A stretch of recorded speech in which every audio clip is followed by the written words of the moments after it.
Okay, I'm going to get started by welcoming you guys. Welcome to all of you guys here at Wat Tung. Welcome to anyone who's joining online as well.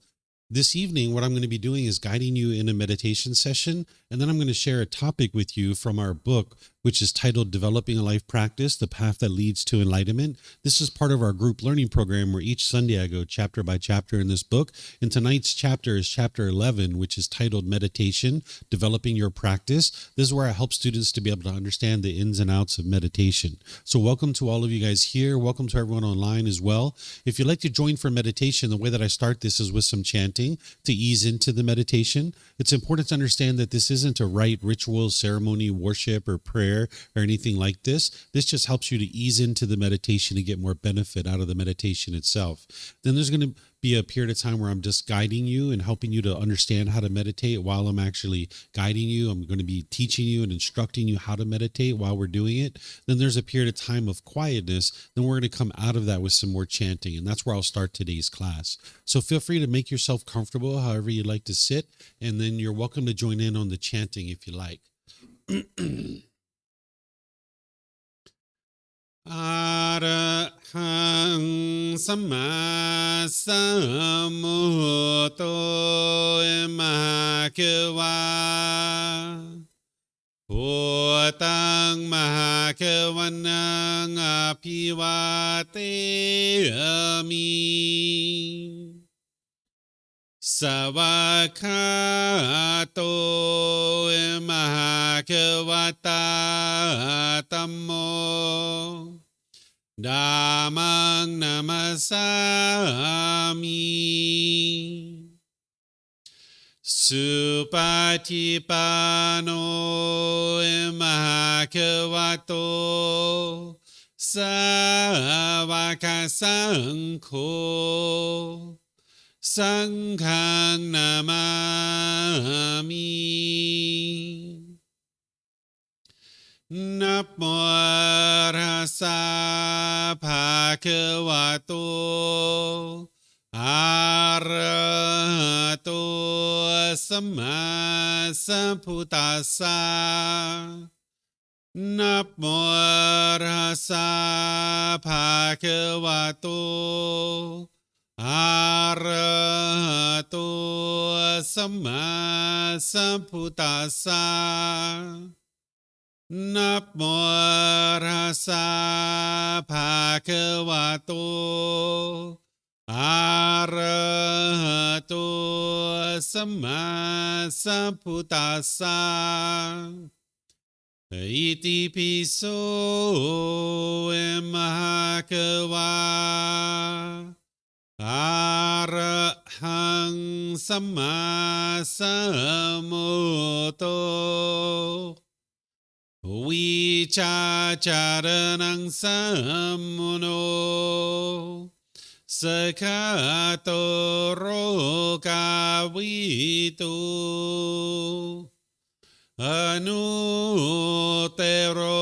Purisa Dhamma Sati Satatawa Manusrang Poto Bhagavati.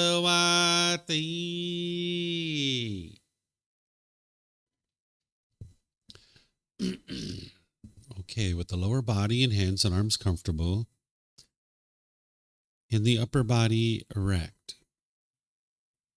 Just close the eyes and start breathing in through the nose and out through the nose.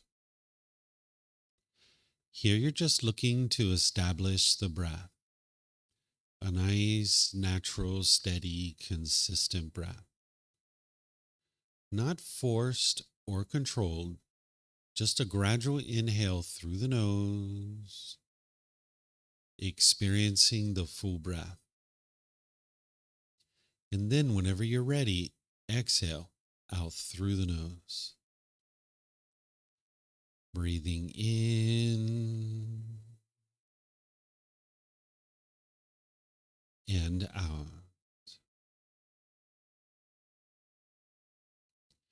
Breathing in and out.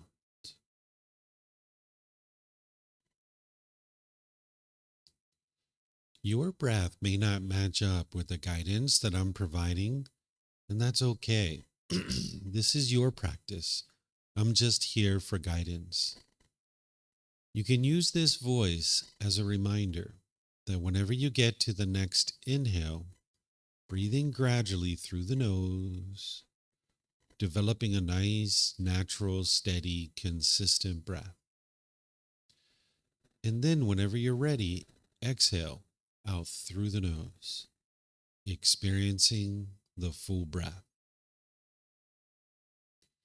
Breathing in and out. Breathing in and out.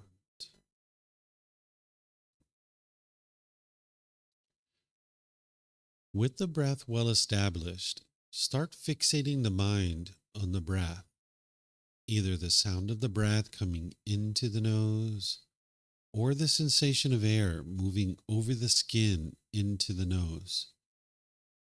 The breath is the present moment.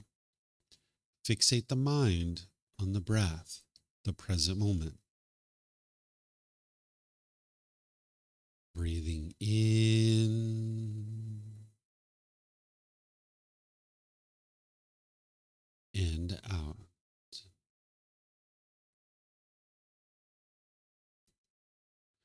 Breathing in and out.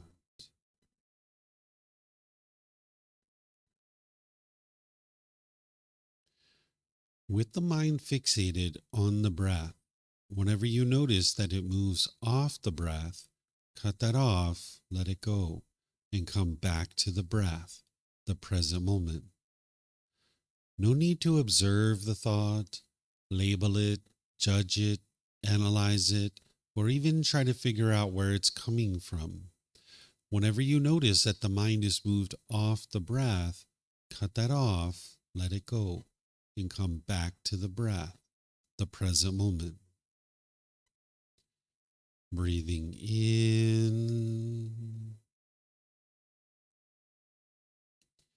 and out. Breathing in and out.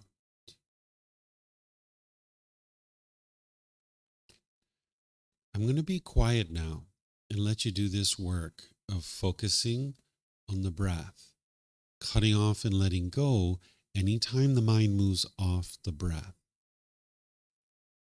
You have nowhere to go.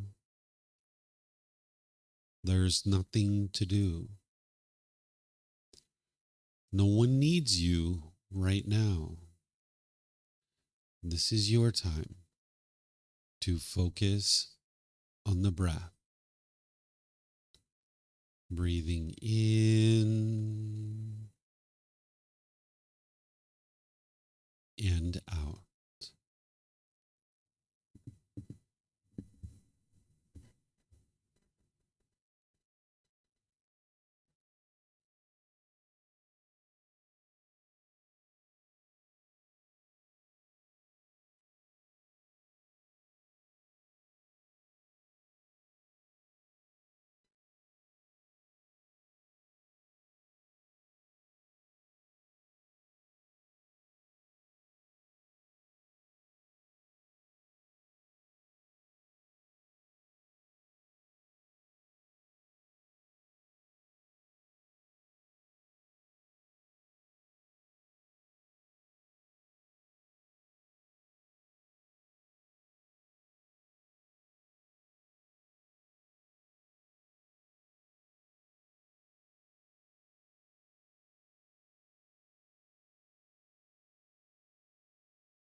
อะระหังสัมมาสัมพุทโธมหะคะวาพุทธังมหะคะวันหังอภิวาเทมิ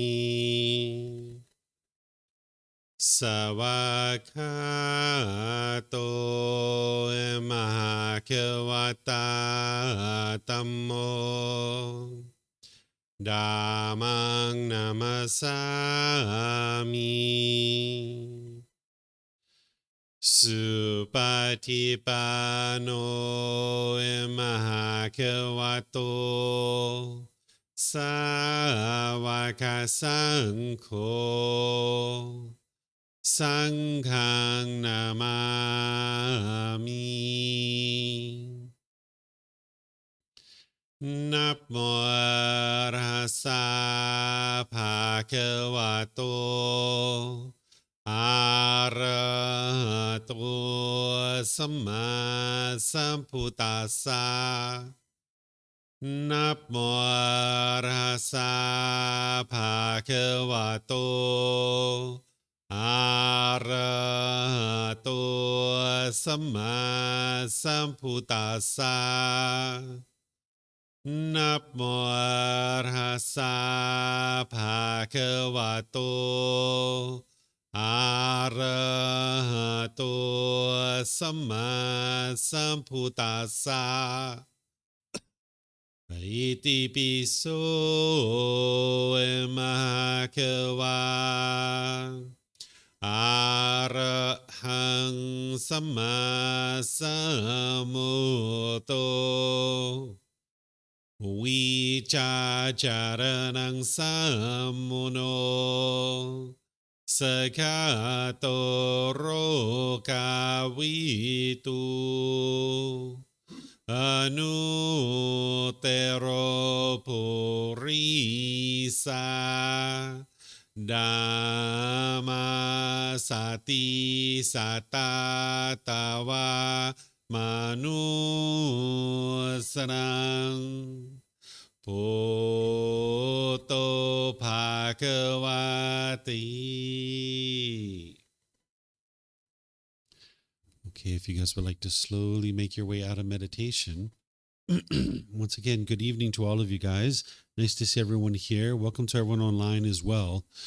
This individual who we refer to as the Buddha figured out over 2,500 years ago how to get to this enlightened mental state where the mind's completely peaceful, calm, serene, and content with joy. By the time you get to enlightenment, you will no longer experience any discontent feelings. You will have eliminated all the causes and conditions that are producing things like anger, sadness, frustration, irritation, annoyance, guilt, shame, fear, stress, anxiety, loneliness, boredom, shyness, resentment, jealousy. All of this can be eliminated from the mind. There's other benefits and other qualities that you're experiencing in the enlightened mental state. For example, you'll notice that you have focus, concentration, clarity, and deep memory. And you'll notice that your relationships are really blossoming, that you don't have bitterness and harshness and hostility in your mind anymore. So your relationships are really at ease. They're all harmonious. You'll get to the point where you can't even experience a bad mood anymore. It's physically impossible for the mind to experience that. Meditation is an important component of that. So you really need to develop a meditation practice in order to be able to make your way to enlightenment. But you wouldn't be able to meditate your way to enlightenment. You need other things besides meditation as well. So as part of this program that I teach and all the different courses and retreats, I teach meditation, but I also teach all these other teachings that you need in order to be able to make your way to enlightenment. In this group learning program, each Sunday I go chapter by chapter in this book. And today we're going to be exploring chapter 11, which is all about meditation so that you can build up your meditation practice. Prior to today, I've actually taught many different aspects of the path to enlightenment, but now it's an opportunity to dig in and actually start exploring meditation in more detail, because there's 4 meditations that the Buddha taught, and these are the only 4 that he ever taught. And nowadays there's hundreds, if not thousands, of meditations in the world. And if you didn't understand what actually led to enlightenment and what did the Buddha actually teach, you could be doing meditations that are actually taking your mind in the opposite direction of enlightenment. So I'm going to be using the original words of the Buddha, helping you guys to be able to see what the Buddha taught about meditation. And you can see the 4 types that he actually taught. And I'm going to help you guys to build up your meditation practice. But like I mentioned, you can't just meditate your way to enlightenment. You need other things besides meditation. But you wouldn't be able to get to enlightenment without meditation either. So that's why it's an important component of your practice. As we go, I'm going to be pausing a few times and seeing if you guys have questions. We have microphones here that you guys can use at the temple. If you would like to get a microphone, you'll be able to press the gray button and you'll see the lights will come on, and you will be able to hear you here at the temple, and they'll be able to hear you online as well. And then for those of you guys online, you can put your questions into Facebook, YouTube, or Zoom in the comment section, and I'll be able to see that. Or in Zoom, you can electronically raise your hand, unmute your microphone, and ask any and all questions that you like that way. So just to get us started off with some meditation basics, let's just talk about a definition of meditation. Your definition of meditation may or may not match to what it is that I'm sharing, but at least when I use the word meditation, you'll know what it is that I'm actually talking about. What I'm talking about when I say the word meditation is this technique to actively train the mind during dedicated, independent, purposeful training sessions to eliminate unwholesome qualities of the mind and cultivate wholesome qualities in the mind. And this is done in the seated, lying, standing, and walking positions. These are the 4 positions that the Buddha taught. So it's a dedicated, active, purposeful training session. You're eliminating certain unwholesome qualities and cultivating certain wholesome qualities. Sometimes nowadays in modern conversations, someone might say, oh, I'm going to the gym and I'm going to meditate, or I'm going to go do some gardening and meditate, or I'm going to go for a drive and meditate. These things, while they may be beneficial for your life and you may appreciate doing these things, this isn't meditation. And it's important that you don't see it as meditation, because what you're going to hear me share is a recommendation on the time and frequency of how frequently to meditate. And if all you ever did is went and walked the dog or exercise or went for a drive and you thought you were actually meditating, you're not actually making your way to enlightenment that way. So you're going to need this dedicated, purposeful training session. So I'm going to share with you what that is as we go forward. It's important that you have a meditation teacher as part of developing your practice.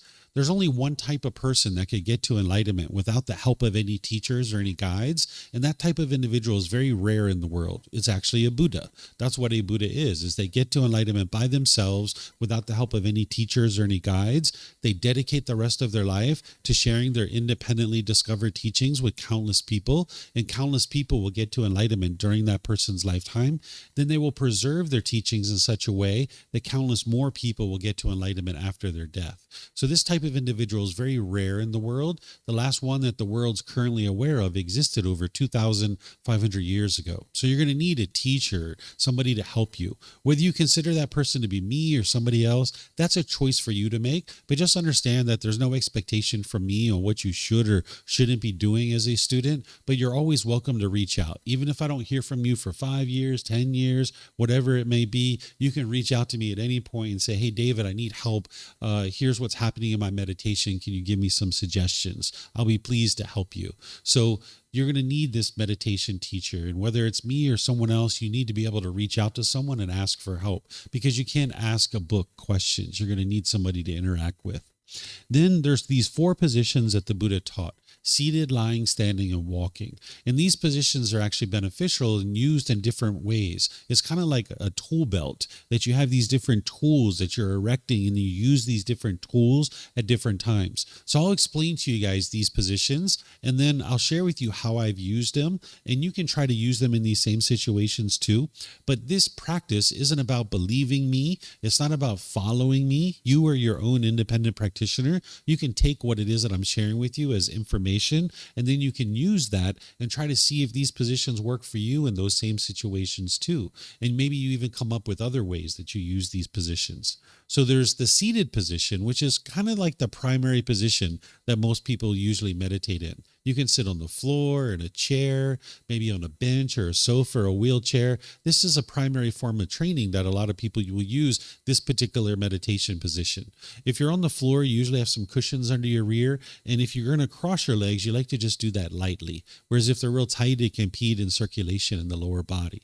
Some people like to put their legs off the mat. That gets their hips up in the air and it lessens the angle at the hips, the knees, and the ankles.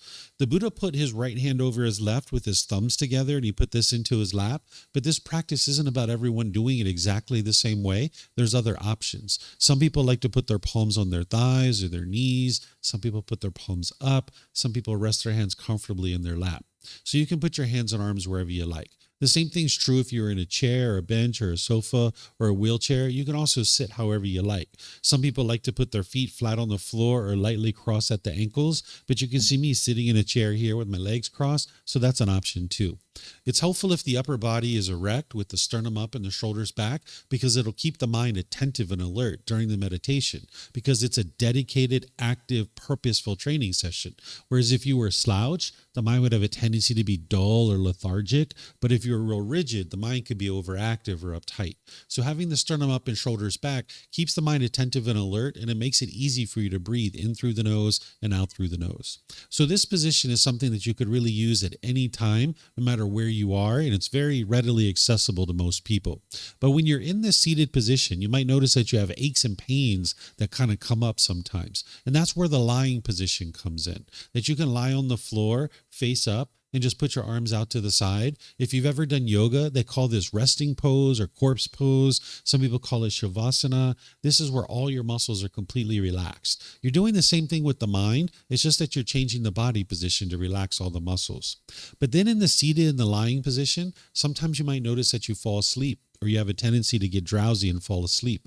That's where the standing position and the walking position comes in. You could use the standing position where you stand up with your feet at shoulder width, and you usually clasp your wrist in front of you or behind you, or you put your arms alongside your body. And now you're doing the same thing with the mind. It's just that you're in a different position where the mind is a little bit more invigorated. I've also used the standing position, like say I was at a bus stop waiting for a bus and I knew it wasn't going to be there for 10, 15, 20 minutes. I could just stand there and do a little bit of meditation. So I didn't necessarily consider this one of my primary meditations throughout the day, but it was just like a little touch up. I've even used it like at a government office where I was waiting in line and this line only moved every 10, 15, 20 minutes. And I would just stand there and do some meditation while I was waiting in the line. So you can use it for that too. Again, the walking position is helpful if you're noticing you're falling asleep, but it's also helpful if you notice you have an overactive mind where you're having a lot of energy, and the last thing you're thinking about is sitting down and being still. So this is very intentional walking. It's not like walking to the store. It's a very purposeful meditation. And I'm going to be teaching this on Wednesday afternoon at 2 p.m. because we have a course coming up next week, Monday through Friday from 9 a.m. to 3 p.m. where I'm going to be sharing all the foundational teachings. And on Wednesday afternoon, I'm going to be teaching walking meditation. So this is a really helpful meditation if you're falling asleep or you're having an overactive mind. So do you guys have any questions on these meditation basics? Anything you guys would like to ask? No questions here? Okay. I don't see any online either. Okay. So now let's talk about starting and conducting a meditation session. It's helpful to understand that the mind is the boss and the body is the employee. What I mean by that is the mind is what's making all the decisions. The body is just following around. The mind, it's the mind that's the real central processing unit, like a computer, the CPU, the monitor, the keyboard, the mouse. None of that stuff really works well unless the CPU is working well. The same thing's true about this being who you are, that the mind is the CPU, right? So the body is just the employee. It's just following along whatever's going on with the boss. But in order to get to the boss, you've got to go through the employee. You can't just walk straight into the office of the boss. You got to go through the employee. So what I mean by that is if the employee is painful, it's not going to take you to go see the boss. But if it's luxurious, it's not going to take you to go see the boss there either. You need the body to be in the middle where it's comfortable. Not painful and not luxurious, but it's comfortable. And now with the body in a comfortable position, you can actually train the mind. So the mind is the boss, the body is the employee. The Buddha, when he talks about meditation, and we have the Buddha's guidance and what he taught on meditation, you can see it step by step, how he actually taught meditation. He teaches prior to meditating, he says, set up mindfulness in front of you. What mindfulness is awareness of mind. So if you were to just plop down into meditation and try to start meditating, it's going to be 5, 10, 15 minutes before you get any benefit. But if you can bring some general awareness to your mind as you're easing into meditation, this is going to help you start getting benefit right away from the beginning of your meditation. So that's why I do chanting. When you're doing chanting, it brings some awareness to your mind.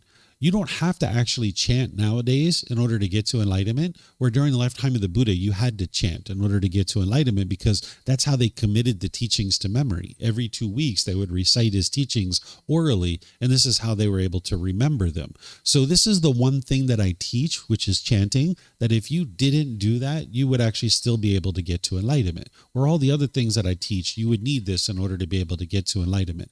So if you don't chant and easing into meditation, be sure you do something to be able to set up mindfulness in front of you. Because while you don't need to chant in order to be able to train your mind and get to enlightenment, you do need to set up mindfulness, bringing some awareness to your mind, gathering your thoughts and ideas, being aware of what's going on in your own mind as you ease into meditation. And that's the Buddha's guidance.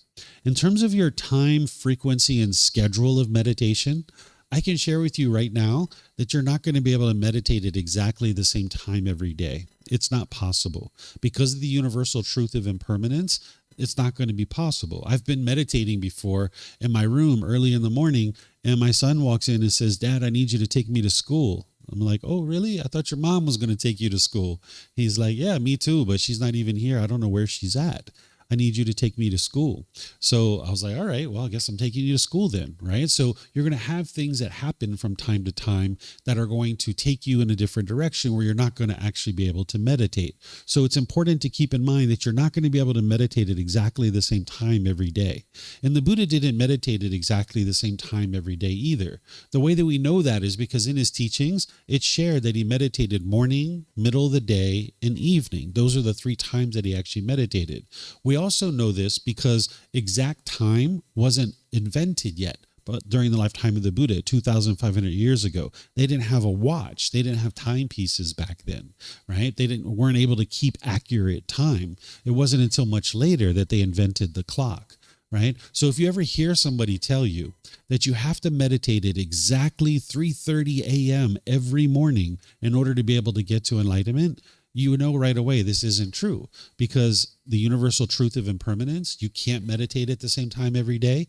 And the Buddha didn't meditate at 3:30 a.m. every day in order to get to enlightenment because he couldn't even keep track of time. And I can assure you that there's nothing special going on at 3:30 a.m. in the morning that's going to make your meditation any better or any worse than any other time of day. So you can meditate any time that you like. And you'd like to set these anchor points for yourself, where you have morning and evening. Those are 2 good times to be meditating. And then you've got the middle of the day where you can actually be meditating at some point in the middle of the day. These, if you can get all 3 of these in, wonderful, but you're not necessarily going to get all 3 every single day. But if you get 2, you'll still make your way to enlightenment. If you're only doing 1 meditation a day, you're not actually going to make your way to enlightenment. What you're going to notice is frequency is more important than the amount. So if it was 1 meditation for 30 minutes or 2 for 15, you'll get more benefit out of the 2 for 15. So I would recommend that you do that and then gradually expand upon your meditation from the 15 minutes to longer. If possible, it's best to not set an alarm, because if you set an alarm, there's one of 2 things are going to happen. You're going to be in meditation with your alarm set and you're going to be thinking, is it time yet? Is it time yet? Is it time yet? Is it time yet? Right? You're going to have this obsessive thoughts in your mind. Or you're going to be deep in meditation, getting all kinds of benefit. And oh man, if I just wouldn't have set the alarm, you could have got so much more benefit, right? So if you're maybe in the evenings or on the weekends and you don't need an alarm, don't set an alarm. That's usually best. But if you're on your way to work and you only have 20 minutes to meditate, and if you went any longer, you'd be late for work and you're going to get in trouble, it's best to go ahead and set an alarm, right? But where you don't need an alarm, it's best to not set one. So you're going to need 2 or 3 sessions per day for 30 minutes and gradually build up to that. The way that you'll be able to keep track of your time is about once a week, check in on your time. Look at the time that you start meditation. 9 a.m. And now you meditate. And then when you're done, you look at the clock again. 9:15. Okay, you've been meditating for 15 minutes. And now you just expand that. Each day, you just work on gradually expanding that for longer and longer and longer. You'll build this kind of internal clock within your own mind that over time, you'll know what it is to meditate for 30 minutes. Okay, so this is your time, frequency, and schedule of meditation. If you're noticing sleepiness during meditation, you have two options here. One is you could change your position. You could switch to a standing or a walking position, right? That would be one option. Or the other option, just get some sleep, right? Your mind needs some sleep, so take a nap, right? And then when you wake up, you can meditate later. What you might notice is when you first start meditating, you tend to be a bit more sleepy. During meditation and even afterwards, you might notice like a 3-month, 6-month kind of hump that you have to get over because your mind's kind of like a dry sponge that you haven't necessarily been training it.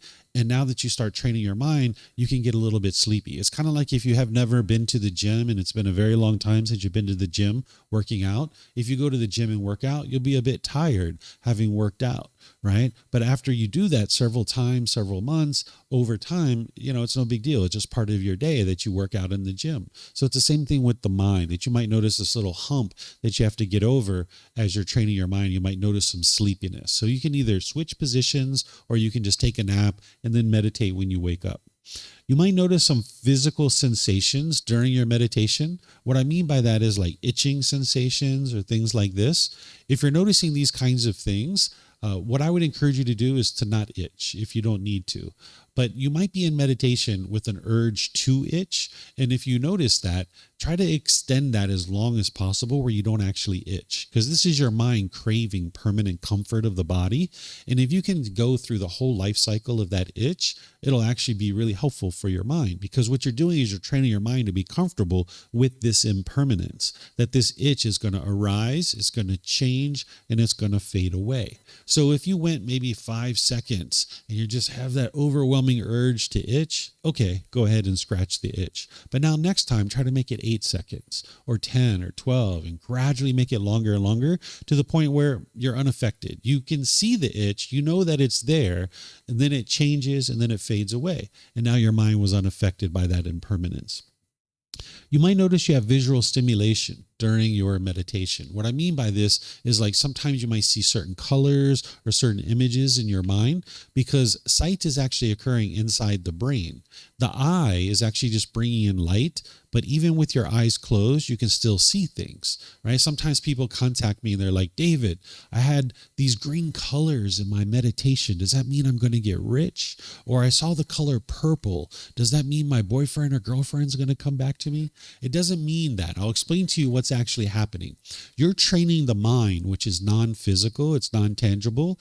And then there's this brain, which is a physical organ. These are two separate things. And now there's a connection between these two things. And as you're training the mind, there's physical structures of the brain that are changing. Doctors, researchers, and scientists are actually researching this, where they couldn't do that during the lifetime of the Buddha. But now we have MRIs, we have CAT scans, we have things like this that we can actually study this stuff. So as the physical structures of your brain are changing, because sight is occurring inside the brain, you might actually see these different colors or different images. I used to walk around with a lot of pressure in my skull. I used to actually get migraine headaches about 3 to 5 times a week, to the point where sometimes I would even vomit.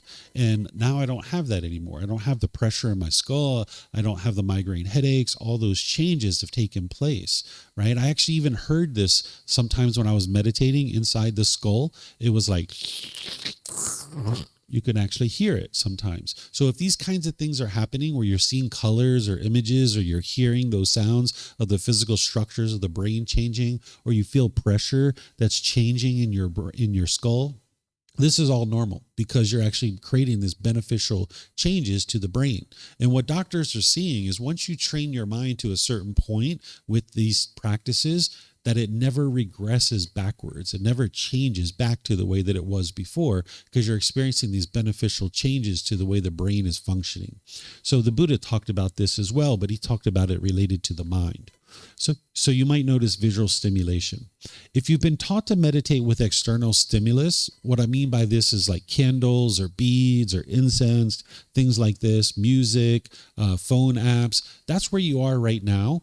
But what I would encourage you to do is learn how to let all that stuff go. Because as long as you keep that stuff around, your mind is still holding on to these kinds of things. You would like to build up your practice to the point where you only need 3 things to meditate. And you're going to have these 3 things with you at all times during your life, all the way to the end of this life. All you need to meditate is the body, the mind, and the breath. These are the only 3 things that you actually need to meditate: the body, the mind, and the breath. If you can build up your practice to this point, it's really beautiful because you can meditate anywhere, anytime. If you're walking in a park and it's a really beautiful day and the weather is excellent, the sun's glistening off the lake and the birds are chirping, the butterflies are flying around, and you're like, wow, I'd really like to sit down and meditate. Oh, I don't have my favorite candle with me. I can't meditate, right? If you have that kind of thing going on, now you're going to be frustrated. But if you're like, oh, I can meditate, I got the body, the mind, and the breath, right? Or let's just say you're in some mountain tour, trekking 3 days from civilization in the mountains of Chiang Mai, right? And you're like, oh, I'd really like to sit down in the jungle and meditate. Oh, my phone app doesn't work out here. I can't meditate, right? So you would like to strip all that stuff away. And the way that you do this is gradually. So if you're meditating with music right now, for example, it's led you to this point, but now it's time for you to let that go. So what you do is you do 1 session with it and 1 session without it. 1 session with it, 1 session without it. You do that for like a week or so. And now when your mind acclimates to that, you do 1 session with it, 2 or 3 without. 1 session with it, 2 or 3 without. And now your mind acclimates to that over a week or so. And now you gradually expand that longer and longer. And eventually you'll get to the point where it's like, I don't need the music anymore, right? So this is the way you can eliminate certain unwholesome things out of your life. Like say you were smoking cigarettes. If you were smoking 20 cigarettes a day, you could go down to 18 for like a week or so. And then you could go down to 15 for a week or so, and then gradually increment it out of your life like that. But you can also do it with wholesome things too, right? Like say you were interested in moving to a plant-based food supply. It's going to take you time to do this because you're going to need to find new recipes, new suppliers, new restaurants. You can gradually do this where it's maybe 1 meal that you're eating plant-based, 1 meal you're eating meat, 1 meal plant-based, 1 meal eating meat, and then gradually do that. Or 1 day plant-based, 1 day meat, and gradually increment it up like that. So this is what I would recommend for you guys to start and conduct your meditation session. Any questions here on any of this? You have a question? Yeah, if you could get a microphone, Steve will help you out, it looks like.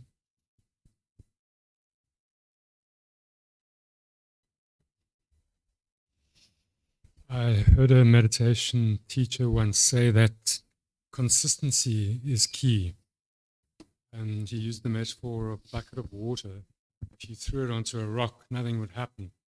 The water would have no effect.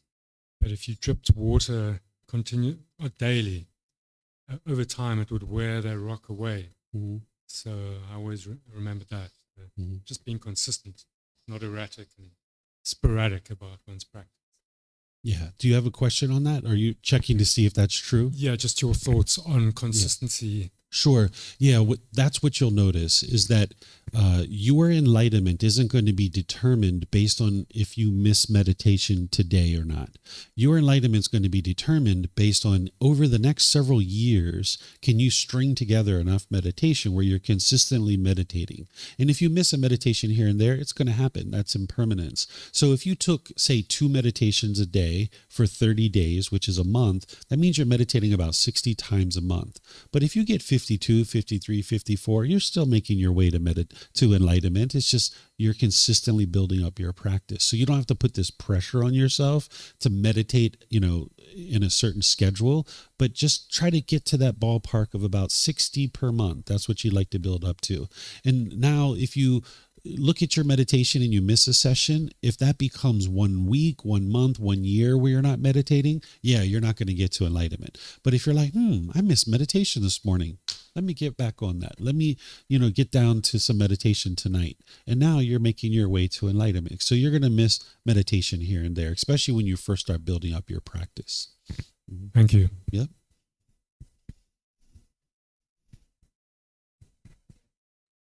this coming out? Yeah. Mhm. A couple of questions. Easing yourself into meditation. Can you do body scans? Is that okay? So the Buddha never taught body scanning. This is something that they teach in a lot of different places, but he never taught this. It's something that people are doing nowadays, and what the mind is doing, I think what they're trying to teach is they're trying to teach you how to develop the 4 foundations of mindfulness is what I think they're doing. Because I've never been in any of those retreats, but I just know the Buddha never taught that. I'm going to show you in his words the 4 meditations that he taught so you can see that he never taught this. What you're trying to do with this breathing mindfulness meditation is you're training your mind to let go, because you were here at 6:30 where I was explaining how your mind holds on, right? So when you're doing body scanning, your mind hasn't actually let go. It's still occupied by something. It's still having thoughts. You're trying to train your mind to let go and cut off and let go. So whether you choose to do it or not, it's a choice for you to make, but I don't encourage people to do that. I never needed body scanning. The Buddha never needed it. He got to enlightenment, and you'll be able to see that you can get to enlightenment without it as well. But you said about, did I hear you right? You said you don't just sit down and start focusing on your breath. You need to set up mindfulness in front. The batteries are impermanent. We got another one here. You can just set it to the side. We'll get the batteries changed. And what's the technique to use then to set up mindfulness in front of you? You might have said that, I might have forgotten. Yeah, it's the chanting. That's what I use. Chanting, yeah. Okay. If you're not using chanting, you might just kind of sit and just kind of, just kind of gather your thoughts, gather your mind rather than just plopping down and meditating. Okay. And the other thing was about an alarm. I go to Wat Peng and they do Vipassana there. Say again, I'm sorry. I go to Wat Peng in Suthep. There's a temple there. They practice Vipassana. And they all use alarms. Yeah. All the time. Mm-hmm. And so is that wrong, what they're doing? Or is... I don't think about it as right or wrong, right?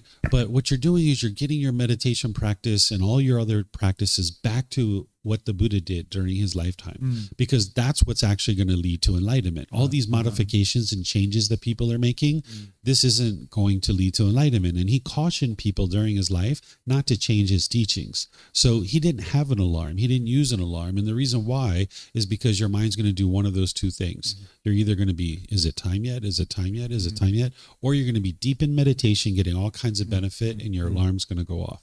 Essentially, what you're doing with the mind is you're training it to reside in the present moment, and you're making decisions in the present moment. But what you're doing with an alarm is you're saying 20 minutes from now, I am not going to be meditating.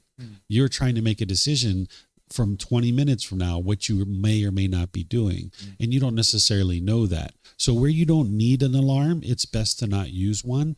And I would encourage people not to use it because it'll train your mind to more readily let go. But every once in a while, you might need one, like on your way to work or something like that. Thank you. Yeah, you're welcome. Okay, I don't see any questions online here. So I'm going to move into some more here to help you guys. This is where the Buddha was introducing the 4 meditations that he taught during his lifetime. So these are the only 4 that he ever taught. He was teaching prior to this about something else, but then he got to this point and he says, having based himself on these 5 things, the monk should develop further another 4 things. And this is where he introduces his 4 meditations and what the purpose of them are.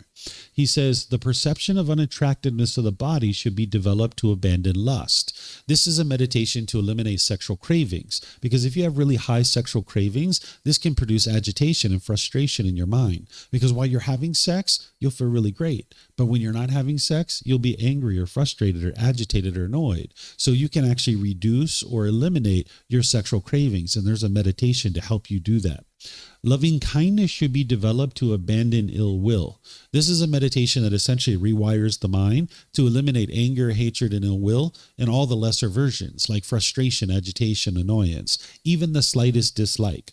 towards others, but also towards yourself as well. Because sometimes people have an inner dialogue where they're degrading and diminishing their self, and loving kindness meditation will help you to rewire that, because it's no fun walking around with a degrading negative self-talk, an inner dialogue where you're degrading and diminishing yourself. So this loving kindness meditation will help you to build up the loving kindness in your mind so that you can then go out into the world and be loving and kind through your intentions, speech, and actions. That's where the real transformation is occurring.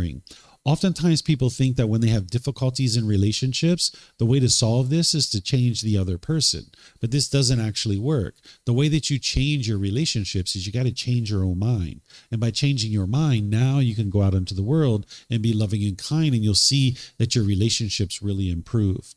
Then the meditation we just did, mindfulness of breathing or breathing mindfulness meditation, should be developed to cut off thoughts. What you're doing here is you're building this internal mechanism to cut off and let go. Because what the mind's doing in the unenlightened state is it's holding on, clinging, and craving, and you need to train your mind to let go. And that's what the mind doesn't understand how to do. So that's what we're doing with this breathing mindfulness meditation. Then he says the perception of impermanence should be developed to eradicate the conceit I am. When one perceives impermanence, the perception of non-self is stabilized. One who perceives non-self eradicates the conceit I am, which is nibbana or enlightenment in this very life. So this is a meditation to realize non-self. There's a certain pollution that the Buddha discovered in the mind called personal existence view, and this is a meditation to help you eradicate that. So what I've done here is I've taken each one of these and I put them in order of how an individual would practice them and build up their practice. And I'm showing you the unwholesome qualities that you're eliminating and the wholesome qualities that you're cultivating. So the Buddha would start people out with breathing mindfulness meditation. This was the priority. He would first teach right view, then he would teach moral conduct, then he would teach meditation. Meditation was actually the third thing that he would teach, where nowadays people oftentimes learn meditation first. But if you haven't learned right view in the Four Noble Truths and you haven't learned the moral conduct, then your meditation isn't necessarily going to be as beneficial for you as it could be. So with breathing mindfulness meditation, you spend about 4 to 6 weeks building this up. And what you're doing is you're eliminating that craving, the desire, the longing, the yearning, the mind holding on and craving permanence. And you're cultivating the wholesome qualities of mindfulness and concentration, where you build awareness of your mind and you build focus and concentration. Then your loving kindness meditation is eliminating anger, hatred, ill will, and all those lesser versions, even the slightest dislike. If you have dislike in your mind towards other people, it's actually coming from your own mind. It's not coming from the other person. So you can eliminate that through this meditation. And then you can cultivate this loving kindness for all beings, where you have a genuine interest in seeing all beings be well without judgment. You have active goodwill towards others. Then there's the meditation to eliminate sexual cravings, where you're eliminating this sensual desire, and then you're cultivating this unattractiveness of the body. Because the reason why an individual wants to have sex with another being is they see the outer shell, they see the skin, the hair, the clothing, and all these different things, and that's what looks attractive. So what the Buddha teaches you to do is how to strip all that away and see the body as it truly is. When you're enlightened, you'll still know, like, wow, that person's handsome, or wow, she's beautiful. You'll still know that, but your mind won't have a longing, yearning for it, because you will have eliminated that. So this is a meditation to help you with that. Then there's a meditation to realize non-self, which is something that I teach in other programs. You guys haven't necessarily studied this with me, so we don't need to go into this in a lot of detail today, but this is a specific meditation that's going to help you strip away the idea that this body or this mind is you and who you are, because the mind clings to this. Okay, so here's some words from the Buddha. A pot without a stand is easy to tip over. A pot without a stand is easy to tip over. The pot is your mind. The stand is your meditation practice. A mind without a meditation practice is easy to become discontent, right? So right now, depending on how you're meditating and what you're doing as part of your practice, you might have a pot that's kind of like teeter-tottering on a piece of wood. But the more you meditate, you expand that stand. It gets wider and wider and wider, and it's harder and harder to tip over the pot, right?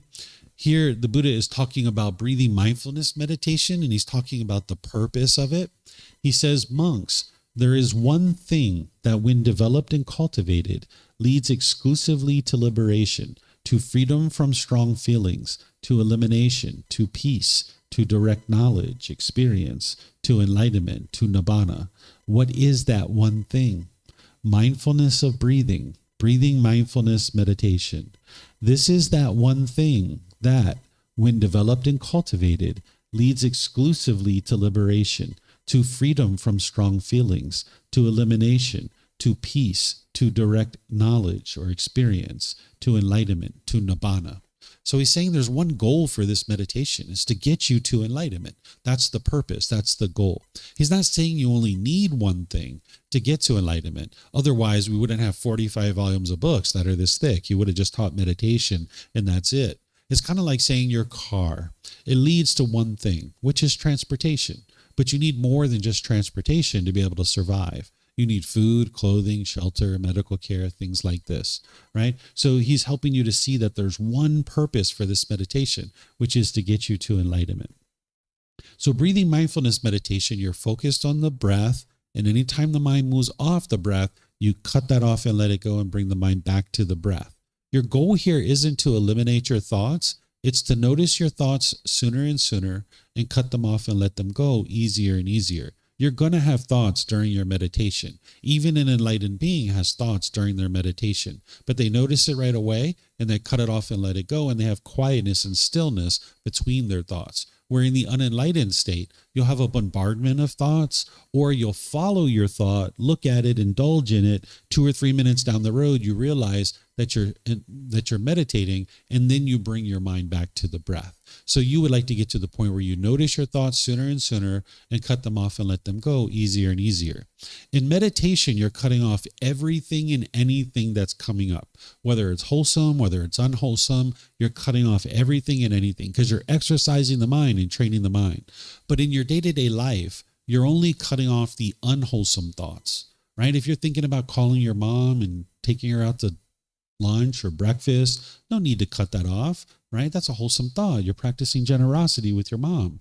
But if you're thinking about punching your boss in the face, cut that off, right? That's going to produce unwholesome results for you. So it's kind of like a professional athlete. They go in the gym, and they might be doing weight training, cardiovascular training, agility training, and it looks a certain way. But then when they go do their sport, like pole vaulting, it looks completely different. Right? So that's the same thing, is you're training your mind to cut off everything and anything because you're building that internal mechanism to be able to cut off and let go.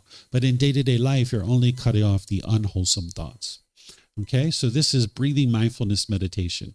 Loving kindness meditation is different, where you're essentially doing these phrases within your own mind on the out breath. Things like, may I be peaceful, safe, well, and free of discontentedness. You do this on the out breath very slowly. I teach this at different times. And then you go to these expansive rings where you might say, may mom and dad be peaceful, safe, well, and free of discontentedness. Now, what you're doing here is you're not trying to change mom and dad. You're not trying to send your loving kindness to them. You're not trying to invoke some kind of special power to change mom and dad. What you're doing is you're rewiring your mind to be loving and kind, so that now when you're around mom and dad, now you can actually be loving and kind through your intention, speech, and actions. And that's what's going to transform your relationships.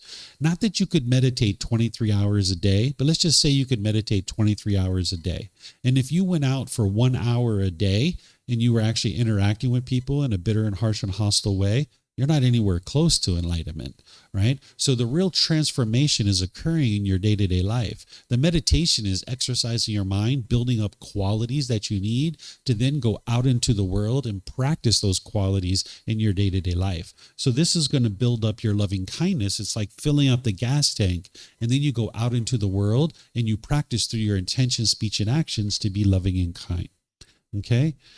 So this is loving kindness meditation. It's going to eliminate your anger, hatred, ill will, even the slightest dislike towards others, frustration, agitation, annoyance. Because if you have people that you like and people that you dislike, The people you like is meeting your expectations. They're meeting your cravings, your wants and your expectations, your desires. But these people over here, they're doing things differently than you. That's impermanence. That's all that is. But the mind dislikes them because they're not doing things your way. So you can actually get rid of that and just realize that, oh, they're just doing it a different way. It's not that my way is right and everyone else's way is wrong. It's just a different way. That's all that is, right? And you would like to get to the point where you don't see it as right or wrong. It's just different. And now you can love all beings, understanding that there's only one person in the world that you're going to agree with 100% of the time. Do you know who this person is that you're going to agree with 100% of the time? Yourself. Exactly. So if you can only love people who you agree with, that means you can only love one person in the world, because there's only one person that you're going to agree with 100% of the time. You might actually have problems loving that person from time to time, because that can be challenging for you too, right? So you would like to get rid of this craving, desire, attachment where you're wanting everybody to do it a certain way, and realize that there's other ways to do things too. And you don't have to dislike these people. You don't have to hate them. You can have loving kindness towards them. So I'm going to be flipping the slide here and showing you guys the meditation to eliminate sexual cravings. And there's actually a dead corpse on the slide. If you guys aren't interested in seeing that, you might decide to look away. But this is how you actually meditate in order to be able to eliminate sexual cravings. So here's that particular picture. Okay. So what they used to do during the lifetime of the Buddha is they would actually look at real corpses, because they would bring corpses into the temple, the people that had died, and they were going to burn them, but they would kind of sit around the temple for a couple of days before they would actually burn them. So they would sit there and meditate sitting around the corpse, and they would see the maggots going in and out, and they would see the decomposition of the body. They would smell it, and this would kind of turn their minds away from being interested in having sex with the body. So today, because of certain standards and regulations, we don't really do that kind of stuff, but we can use pictures like this to be able to stare at this and kind of look at the body, right? So this helps you to develop the unattractiveness of the body. So if you have really high sexual cravings, or say you have addiction to pornography or things like this, and you're trying to get rid of that, this is a meditation to help you. And I can teach you how to do this in more detail. It's in the book in chapter 11, but sometimes people usually will come to me privately and talk about this privately if they would like to learn how to do this. So you're always welcome to do that. Okay. Then there's the meditation to realize non-self. If you understand what personal existence view is and the universal truth of non-self, there's this meditation to help you strip away the concept, the idea that your mind has where you're clinging to this body, thinking that this is who you are and thinking that this mind is who you are. Because as long as your mind's clinging to this, you can't get to permanent peace and permanent joy. So this is done similar to loving kindness meditation, where you're doing these phrases on the out breath, and it's rewiring the mind to no longer view this body or this mind as who you are. So this is a specialized meditation. Those first two meditations of breathing mindfulness meditation and loving kindness, everybody who is interested in getting to enlightenment through the teachings of the Buddha are going to need these two, because it addresses two of the three primary problems that the Buddha discovered in the mind. Out of craving, anger, and ignorance, this is addressing craving and anger, right? And then these other two, the meditation to eliminate sexual cravings and the meditation to realize non-self, those are specialized meditations, and not everybody needs those. Some people can reduce and eliminate their sexual cravings without meditation. And some people can actually realize non-self without this meditation. There's other things that you can be doing to realize non-self. But these are here for you if you need them, and you can learn about them. So any questions on any of these four meditations? Anything you guys would like to ask? Okay, I don't see any questions online either. Okay, so what I'm going to do here is just end with some words of the Buddha, where he says, meditate, monks, do not be complacent, lest you regret it later. This is my instruction to you. You won't find anywhere in the teachings of the Buddha where he's pressuring you or he's trying to convince you to do anything. Because remember, he got to peace, he got to joy. And what he's doing is he's sharing the rest of his life from the age of 35 to 80 to help people understand how to actually get to that same mental state. He's just making himself available. And if people would like to learn, great, he'll teach them. And if they're not interested to learn, that's fine too. But this is the only thing you'll ever get from the Buddha, where he's like, hey guys, you really should be meditating, because if you don't, you're going to regret it later. Say you're laying in bed at night and you're having difficulties falling asleep and your mind's just churning and churning and churning and churning. Well, you're going to regret having not meditated, right? That's what the Buddha is talking about. Whereas if you've been meditating and you've been regularly training your mind, when you're noticing that your mind's churning at night, you can cut that off and let that go. But if you haven't been meditating, you haven't been training your mind, you're going to regret it, because you're going to lay there hour upon hour awake, your mind's churning, right? So this is from the Buddha, helping you to understand that the human mind in the unenlightened state can be very complacent. And you need to break through that complacency with determination, dedication, and diligence. One of the things that I would say along with this is never give up. Don't ever give up on your meditation practice, because giving up is like relegating yourself to being angry the rest of your life, having stress and anxiety for the rest of your life. So while your meditation practice is impermanent and it'll go up and down at different times in your life, don't ever give up on it. Stay consistent with it and stay dedicated. That's what's actually going to help you to get all the way through to enlightenment. Okay? So I'll just end here by thanking all of you guys here, thanking you everyone online as well for joining. If you guys would like to learn more, there's opportunities for you guys to do that. Next week, as part of this group learning program on Sunday, I'm going to be in chapter 12, which is titled Craving is the Problem. What is the solution? So I'm going to be teaching you that topic next week. And then all this week, I'm going to be teaching the Foundation and the Path to Enlightenment course here from 9 to 3. And I'm going to be live streaming it as well. So for people who are online, you guys are welcome to attend as well. This is based on the Thai time zone. So whatever you guys decide to do for the rest of your day, have a very lovely and wonderful rest of your day. We'll see you next time. Sawadee krap. Sawadee krap.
Thank you again for watching. Enjoy your meditation. Look forward to seeing you online and answering any questions that you might have. Thank you so much.